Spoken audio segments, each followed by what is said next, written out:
ये एक important topic का नाम है electrochemical cell.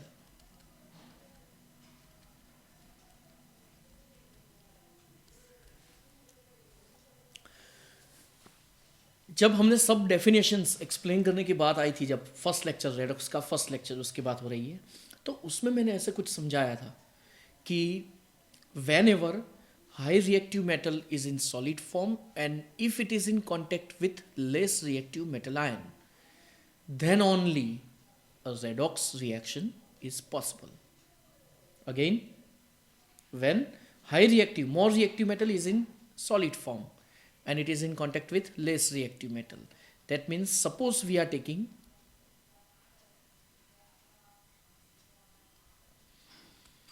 Zn strip in CuSO4 solution.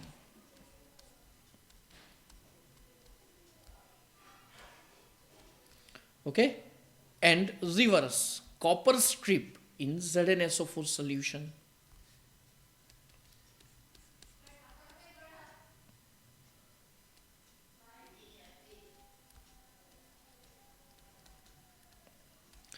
So in which one? This one is number 1 and this one is number 2. So first of all, tell me in which one a redox reaction is possible, on first or on second?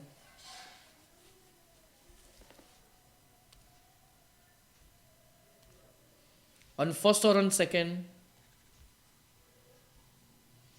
Zn strip in CuSO4, Cu strip in ZnSO4. Answer is in first one reaction is possible.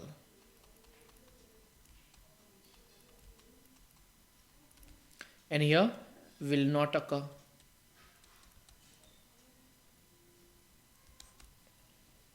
तो कहाँ पे redox reaction possible है? First में, और यहाँ पे possible नहीं है because zinc is more reactive than copper. चलो रिएक्शन में क्या होगा, अब सेकेंड थिंग रिएक्शन की बारी। So zinc is more reactive, that's why Zn releases the electrons.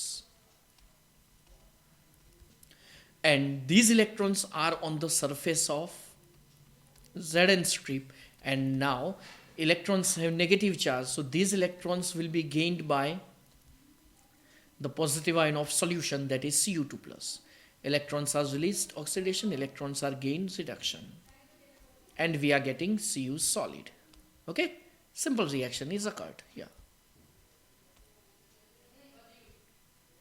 So here total reaction can be written Zn plus Cu2 plus gives Zn2 plus Cu. Okay, solid, aqueous, solid.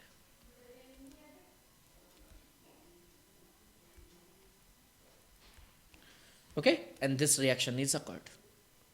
So this redox reaction is possible when Zn strip is dipped into the CuSO4 solution and this reaction is occurred. Here electrons are transferred internally. So first time the scientist Daniel scientists think that if this flow of electron is obtained in outer circuit, then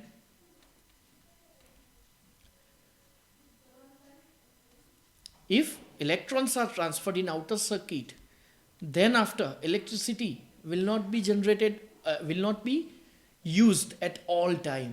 मतलब तब जाके फिर Daniel scientist ने ऐसा सोचा और फिर उन्होंने फर्स्ट टाइम ऐसा एक सेल बनाया कि जिसमें फ्लो ऑफ इलेक्ट्रॉन स्पॉन्टेनियस मिलता है till the reagents are present to occur the reaction.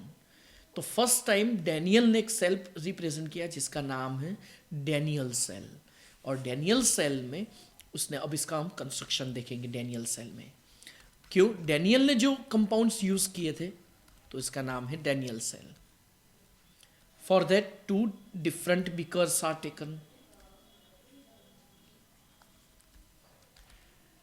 2 different solutions are taken and 2 different strips are used. उन्होंने एक कंसेप्ट यूज किया, कौन सा पता है? कि जो भी स्ट्रिप होगी उसी के पॉजिटिव आयन का solution Zn strip, then ZnSO4 solution. Copper strip then copper sulphate का solution. Both of the strips are attached via galvanometer. Here galvanometer shows only the presence of electricity. To measure the electricity, amount of electricity, at that time ammeter or voltmeter is connected. Okay? तो यहाँ पे electricity pass हो रही कि नहीं हो रही है, सिर्फ वो उन्होंने फाइंड आउट किया. यहाँ पे और एक इंस्ट्रूमेंट यूज होता है, that is known as salt bridge. चलो अभी के लिए मैं यहाँ पे कंस्ट्रक्शन कर रहा हूँ, फिर बाद में समझाता हूँ why this salt bridge is needed. Okay, and here Zn strip is dipped into the ZnSO4, copper strip is dipped into the CuSO4. Which is more reactive, Zn or Cu? According to reactivity series, which so we know that Zn is more reactive than copper. So at that time here, zinc releases the electrons. This reaction is known as oxidation, and the place at which this oxidation reaction takes place is known as anode. Anode means negative. Next, now here these electrons are generated on the zinc strip, so ये होगी negatively charged. अब यहां पे बात आती है किसकी? Electrons की. तो इलेक्ट्रॉन्स यहां पे जनरेट होते हैं कहां पे? एनोड पे. ओके, तो electrons are pressurised by Zn, so that electrons will transfer from Zn strip to copper strip. अब यहां पे copper strip doesn't get the electron because copper strip is a neutral, but it is in contact with the Cu2 plus ions. So Cu2 plus ions will gain the electrons to give the Cu solid. Okay, और electrons gain हो रहे तो reduction, and the place at which electrons are added or reduction reaction takes place is known as cathode, and cathode means which charge? Positive charge.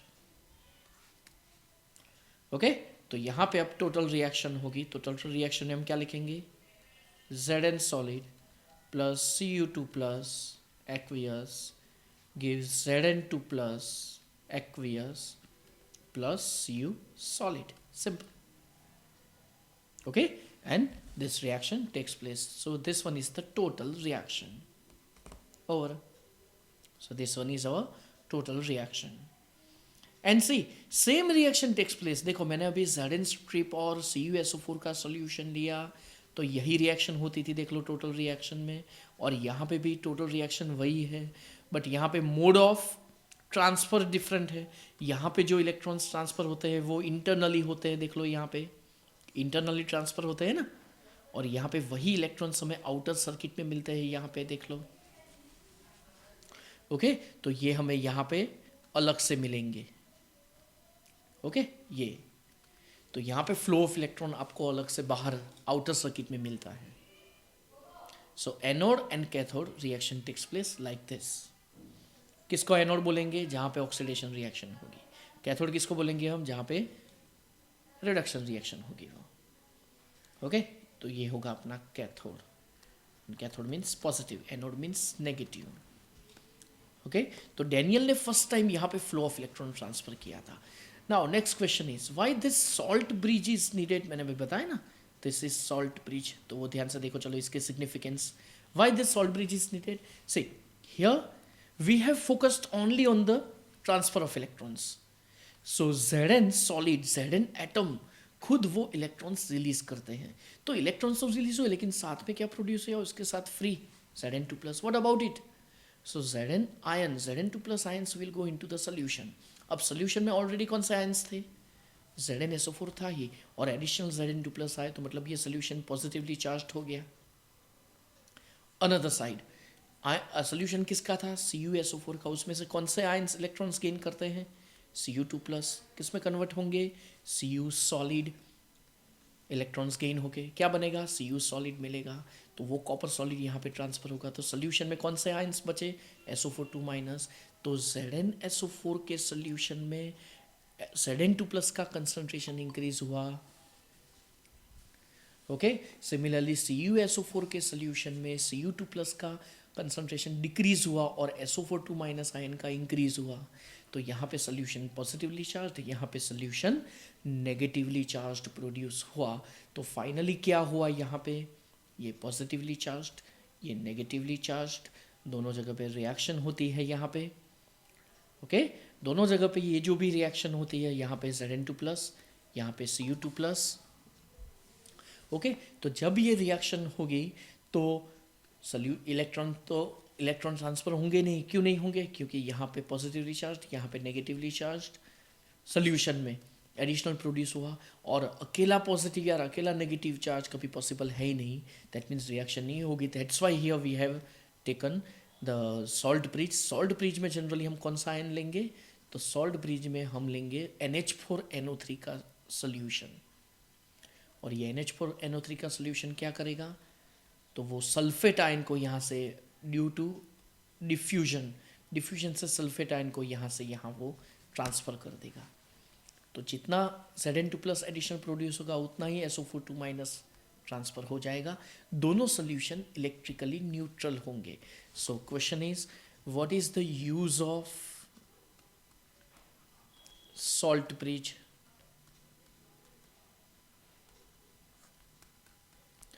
To balance the charge of two electrolytes and to join the solutions. So this is the salt bridge.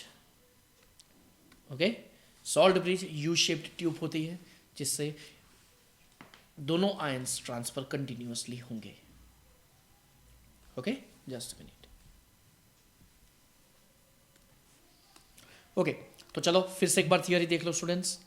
Zn strip is dipped into the ZnSO4 solution. Copper strip is dipped into the CuSO4 solution. Both of the strips are attached via copper wire. Okay, and then here flow of electron is obtained from anode to cathode. So at anode here oxidation reaction takes place, at cathode reduction reaction takes place. Anode is negative, cathode is positive. Just a minute, anode positive नहीं होगा, cathode negative नहीं होगा.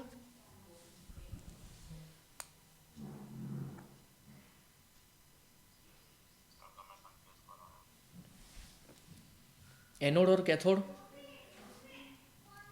तो अब ध्यान रखो, there are two types of cells. Number one, electrochemical cell.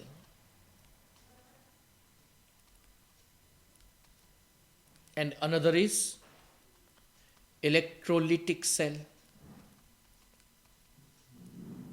First is electrochemical, another is electrolytic. Both are differed by principles.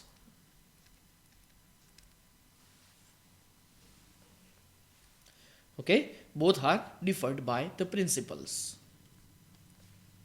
Here electrochemical cell, here chemical energy is converted into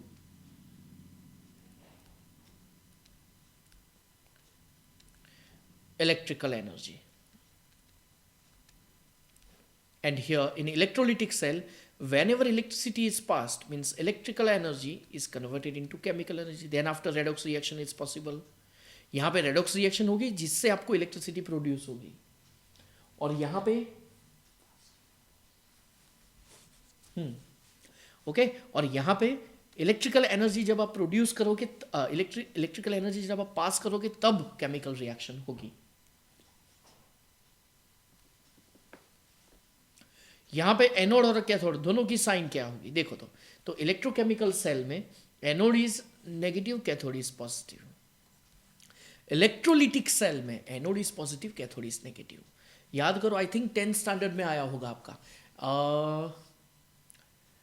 refining of the copper, तो उसमें आपने impure copper लिया होगा anode पे, pure copper आप लेंगे cathode पे, और CuSO4 के सोल्यूशन में दोनों डिप करेंगे, इलेक्ट्रिसिटी पास करेंगे, then after redox reaction will be occurred, तो वो होगी इलेक्ट्रोलिटिक सेल।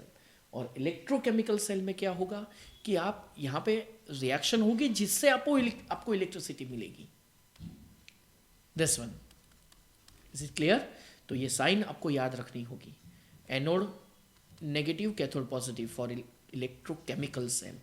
तो ये है अपना electrochemical cell.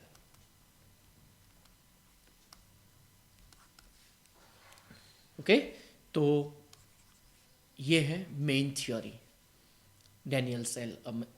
Okay, general name is electrochemical cell. Daniell cell ने यही स्ट्रिप यूज की थी, जिंक और कॉपर और दोनों सॉल्यूशंस। ओके, और जनरल वर्ड है इलेक्ट्रोकेमिकल सेल। आप कोई भी स्ट्रिप उसका पॉजिटिव आयन का सॉल्यूशन, कोई भी स्ट्रिप उसके पॉजिटिव आयन का सॉल्यूशन ज्वाइन करो, then after electricity can be generated. और ये फर्स्ट एवर ये फाइंड आउट हुआ था, उसका लेटेस्ट मॉडल कौन सा है पता है? अपनी मोबाइल फोन की बैटरी, उसमें केमिकल्स ही होते हैं। क्या नाम लिखा होता है पता है मोबाइल फोन की बैटरी पे ऊपर?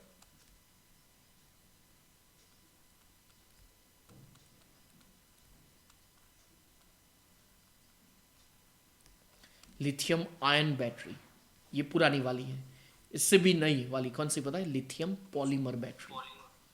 हाँ, वो लेटेस्ट है अभी की। ओके, तो ये फर्स्ट एवर डैनियल ने फाइंड आउट किया था, फिर जाके बाकी सब साइंटिस्ट ने उसके ऊपर रिसर्च किया। और कैसे कि अबाउट 2 to 3 years तक उसको कुछ नहीं होता है, मिनिमम 2 years तो सही, क्योंकि उसकी साइकिल होती है कि 700 टाइम्स 800 टाइम्स उसको हम चार्ज करते हैं। तो हुआ ना, पर डे 1 टाइम गिनो तो कितना हुआ? 365 डेज होंगे। समझ आया? तो इस हिसाब से हम जनरली हम लेते हैं। ओके, तो चलो ये हुआ अपना डैनियल सेल। अच्छी तरह से ये थ्योरी लर्न करो, मोस्ट इंपॉर्टेंट थ्योरी है, क्योंकि 12th पे पूरा एक चैप्टर नंबर 3, तो उसमें स्टार्टिंग में ये फिर से थियरी उस टाइम पे हम करवाएंगे। ओके, इतना याद रखो। तो चलो, तो स्टूडेंट्स आज के लिए बस इतना ही। ये थियोरी अच्छी तरह से लर्न करो। टेक्स्ट बुक में जस्ट मिनट आपको दिखा देता हूँ मैं। ओके, तो आज के लेक्चर में मैंने ये कंप्लीट किया है, redox reactions and electrode processes, और यहाँ तक मैंने कंप्लीट किया है कौन से 2 नंबर तक, electricity from the solution in one bigger in solution to another लिखा है ना यहाँ पे, इलेक्ट्रोड्स हियर। ये जो स्ट्रिप्स है ना, इनका नाम है इलेक्ट्रोड्स। ओके, तो वो आप पढ़ेंगे, थ्योरी आप लिखेंगे तो लर्न हो जाएगा। तो पहले इतना लर्न करो, इतना प्रॉपरली कंप्लीट करो, उसके बाद हम आगे का फिर देखेंगे ये वाली थ्योरी। क्योंकि आगे का अगर एक बार अगर आपको आएगा, आज जो मैंने करवाई है, तो उसके बाद ही आप दूसरा कुछ लर्न कर पाओगे। और यहाँ पे इन्होंने क्या किया है, थोड़ा थोड़ा 1-2 स्टेटमेंट लेके छोड़ दिया है, और इसी के बेस पे वो क्वेश्चंस पूछते हैं फिर। ओके, तो फिर पहला टारगेट है ये अपना यहाँ तक की थ्योरी, तो ये ठीक तरह से लर्न करो। वैसे आज का लेक्चर कंप्लीट।